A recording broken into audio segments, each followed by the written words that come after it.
Vara asta se poartă reducerile la mobilă. Vânzările au scăzut semnificativ în ultimii ani, așa că magazinele taie între 20 și 40% din prețul vechi. În multitudinea de oferte aveți șanse mari să găsiți produsul care vă place.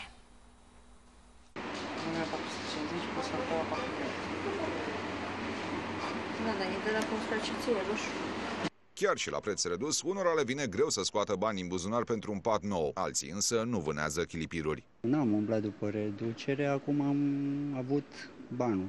Proprietarii magazinelor de mobilă știu că perioada de criză nu s-a terminat. Decât să rămână cu produse pe stoc, mai bine umblă la prețuri. Avem reduceri atât la produsele care sunt adresate gospodinelor, respectiv la bucătării.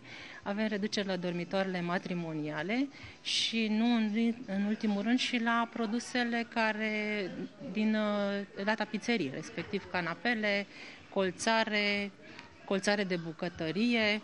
Dacă la preț întreg un dormitor matrimonial costă 1725 de lei, după reducere prețul scade cu aproape 300 de lei. În acești bani intră un dulap de haine, o comodă și 2 noptiere. Pentru o saltea de pat cât mai confortabilă, trebuie să scoatem din buzunar încă 400 de lei. Tot cu saltea ar veni 13 milioane și ceva. Chiar și în perioade de reduceri nu e bine să vă grăbiți. E bine să analizați toată oferta, mai ales dacă aveți un buget redus. Contează și culoarea și salteaua, să fie și solid. Pentru el contează tot.